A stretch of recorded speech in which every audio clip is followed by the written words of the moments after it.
Shalom, shalom. Ndabaramukije mwese. Nizera ko muguwe neza. Ndasuye kandi kubaha ikaze mu kiganiro intahe y'ukuri. Niteka ridasanzwe turashima Imana yo yashoboye kudushoboza kugira ngo uno munsi tube turi muri kino kiganiro, kandi tunabashimira namwe ko mwashoboye kwemera kubana natwe kuduha kano kanya kugira ngo dushobore kuyaga ijambo ry'Imana.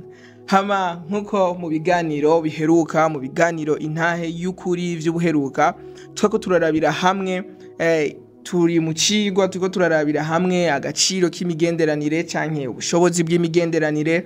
Ubuheruka twarabonye imigenderanire n'abantu.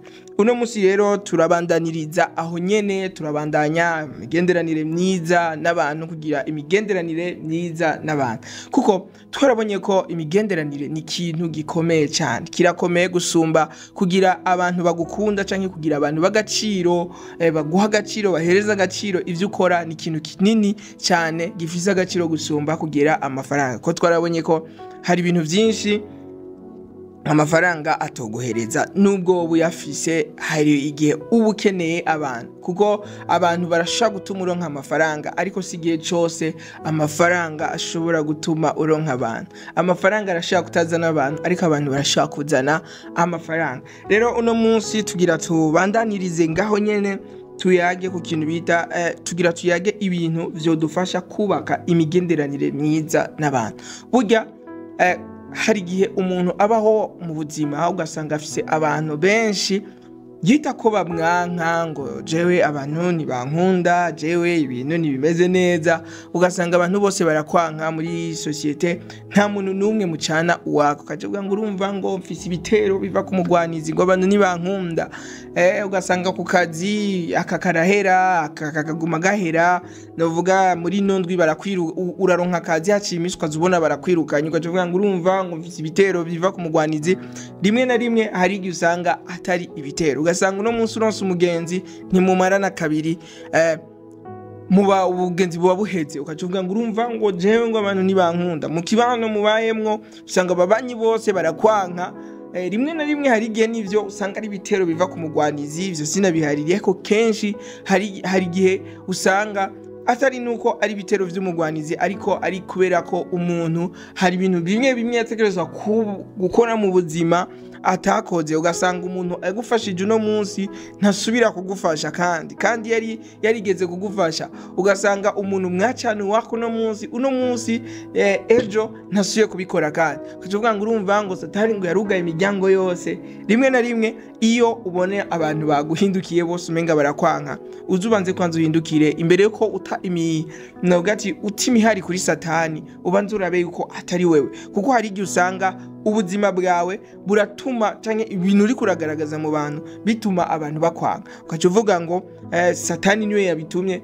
Mugabo igihe cyose si Satani. Hari ibintu bimwe bivana n'ukuntu usanga ivyumviro vyacu bimeze, uburyo imiterere yacu imeze, bigatuma abantu bamwe bagenda baratuvako. Rero uno munsi turaza kuyaga ibintu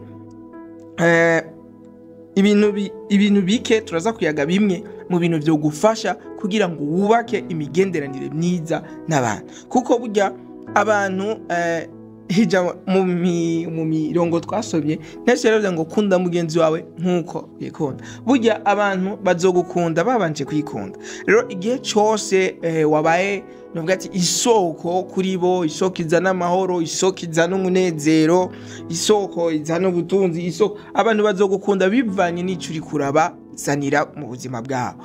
Ntushobora kuba umudurumbanya societe hama witege ko societe izoza kugukunda, canke ntushobora kuba umuntu ubangame mu kibano hama uce witega yuko abantu baza kugukunda. Oya, ariko mu gihe uri kurazana environment, uri kurazana novuga ati uri kurazana amahoro mu bantu, uzokwisanga abantu bagukunda, bifuza kugumana nawe, banagukenera. Hari n'ibindi bintu ukoze mu buzima bwawe bituma n'abantu bagukenera, kuko nukumenya novuga ati ikibano gikeneye ni giki uri kuratanga. Kuko urashobora gusanga byinshi novuga ati ingorane nyinshi ufise, kutagiranira amahoro n'abantu, atari uko biva kuko ubanye n'abantu bameze nabi.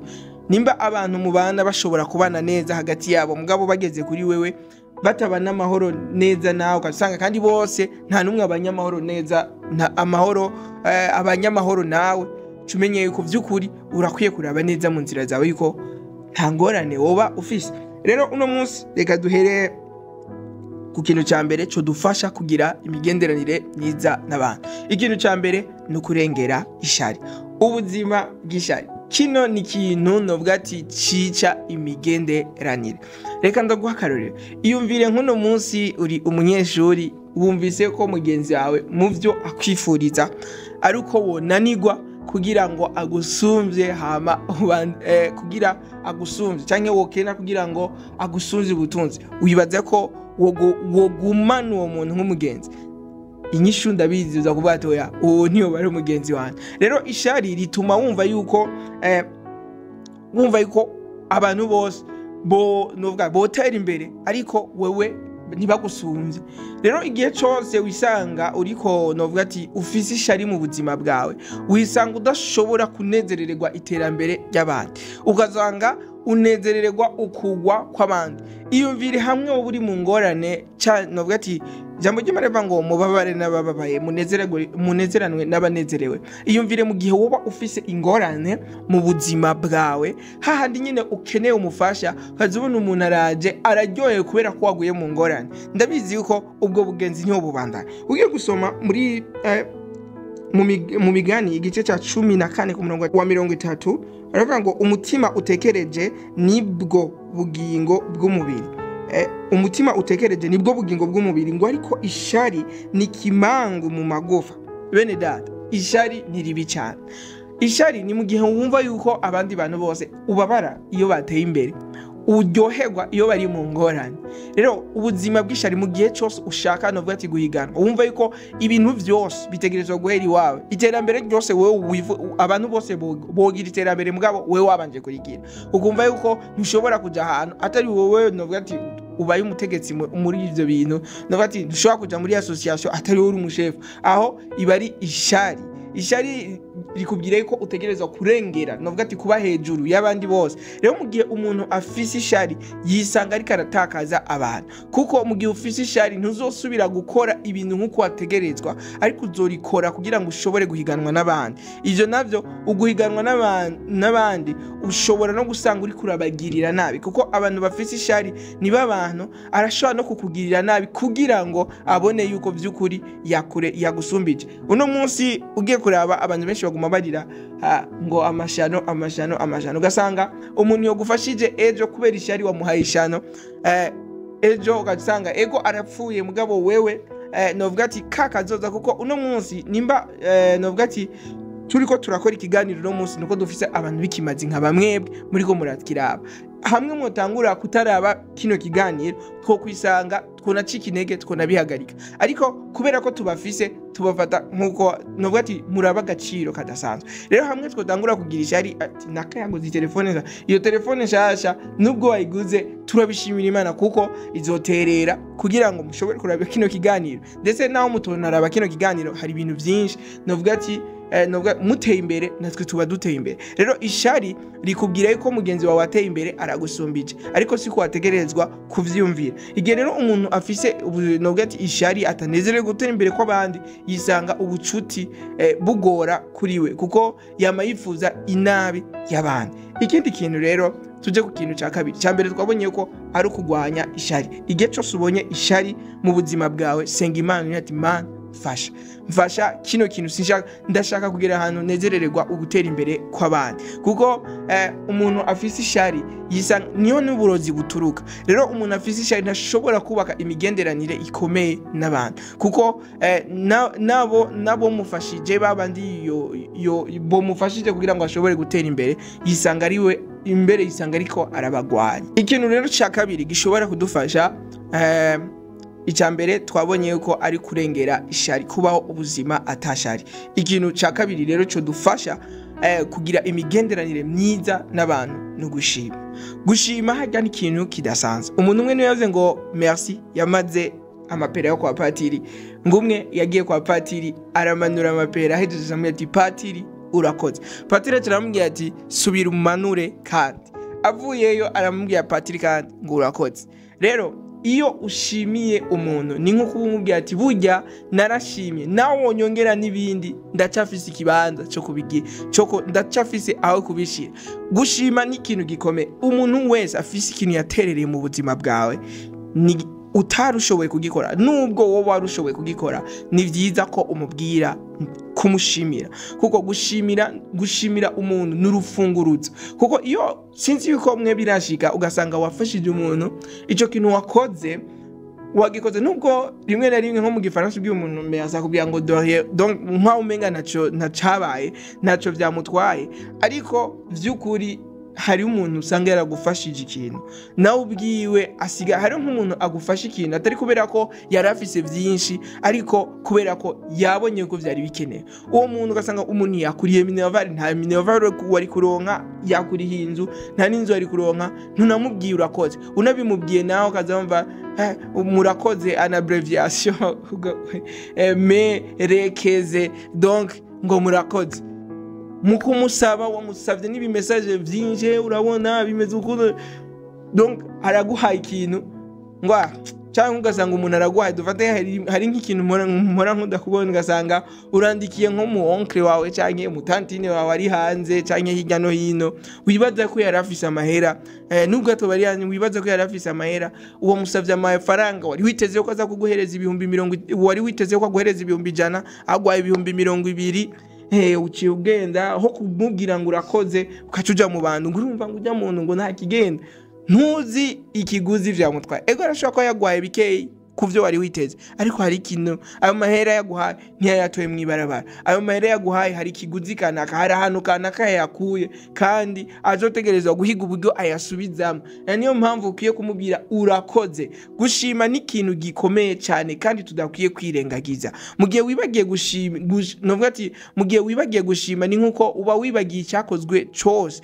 Ni vyiza yuko ufata umwanya ugashimira umuntu wese yakoze ikintu ciza mu buzima bwawe. Si vyiza kwirengagiza ikintu cyose wakorewe cyangwa umuntu yaguhaye umwanya mukayaga. Rimwe na rimwe sinzi yuko mwe birabashigira ukandikira message umuntu akanga kukwishura. Rero burya umuntu rero wandikiye message akakwishura, burya nindi privilege abaguhaye, nawe nyene mushimire. Nubwo umenga ni gatwe ko mushimire, kuko umuntu novuga ati umuntu yagize kinakora, umuntu yafashe umwanya arakuyagisha, umuntu yafashe ukanya novuga ati arakora ikintu kanaka mu buzima bwawe. Ico kintu yari gushobora gukora ikindi ahandi hantu, ariko yahisemwe kugikorera wewe. Na niyo mpamvu nimba ushaka novuga ati kugarda, kugumya canke kuzigama imigenderanire mufitaniye, raba umushimire. Cefatiraho kano kanya shimire buri muntu wese ahora araba kino kiganiro. Vy'ukuri muri abantu b'inkora mutima ku buzima bwacu. Kuba tukibandanya dukora kino kiganiro nuko mudutera intege. Iyo mutari kuba muhari ntaho nitwobandanya dukora kino kiganiro, ariko ku bwanyu novuga ati ni ibintu bidasanzwe kuba mufata kanya gufata iminota 15 20 muraba kino kiganiro. Novuga ati nakaryo kadasanzwe muba mwaduhaye kutwumviriza, turabashimiye. Abantu muhora mu partage namwe turabashimiye. Rero ni vyiza gufata umwanya ugashimira abantu bose bafise ico bakora mu buzima bwanyu, kuko gushimira umuntu nubwo umenga birasanzwe, ariko ni ikintu kidasanzwe. Rero nimba ushaka kubaho novuga ati kwiga, novuga ati science yo gushima, novuga science kwiga uburyo bwo gushimira abantu bagukoreye ineza. Ugasanga umuntu yari kubize kubiti no kumabuye, novuga ati ego arashobora kuba atagejeje aho we wari wifuza ko ageza, ariko kameme hari aho yagejeje. Rero vyibutse fata umwanya mu byati urakoze, warakoze kino kintu nacu nari kwishoboza, umushimire. Iki ni ikintu kidasanzwe. Uwo uno munsi tuyaze ibintu bibiri. Twayaze ikintu cya mbere kurengera ishari, icya kabiri tuyaze ikintu bita gushima. Mu kiganiro gikurikira tuzoyaga ibindi bibiri, hama tuce duheza na kino cigo ibintu dukwiye gukora kugira ngo tugire imigenderanire, tugumane imigenderanire myiza n'abantu. Ushaka kugira imigenderanire myiza n'abantu, irinde kugira ishari. Iki ushaka kandi kugira imigenderanire myiza n'abantu, iga gushima. Kuri buri kintu cyose bagukoreye, iga gushima. Ntuze wirengagize intererano y'umuntu uwo ari we wese. N'umuntu umenge yakoze akantu gato, kamushimire, kuko iyo novuga ati ubuzima dufise novuga ati ni ensemble y'utuntu duto abantu benshi bagiye barashiraho hama turaronka iki dufise no musi. Rero nakaryo keza ko kugenda mu buzima bwawe karaba ati vy'ukuri nari mfise ishari, nimba ufise ishari ubwira Imana igufashe, novuga ati iyo mwihe mwishari ikuvemwo, novuga ati uko kuntu wari ufise wumva utanguye kunezerererwa abandi, kwijambo ry'Imana rivuga ngo iduha gukunda no gukora ibihimbara. Mugihe naho wari usanzwe uri umuntu adashimira abantu, novuga ati uminimiza, novuga ati ugabanya agaciro, ubone kumenga vyari bisanzwe ngo nubwo atari kubikora ngo undi yari kubikora, ariko kuba yabikoze nakantu kadasanzwe, ni ikintu kidasanzwe yakoze mu buzima bwawe, niyo mpamvu ugiye kuwiga kuvuga urakoze. Mu kiganiro gikurikira tuzovuga ibindi bibiri. Mwarahezagiwe.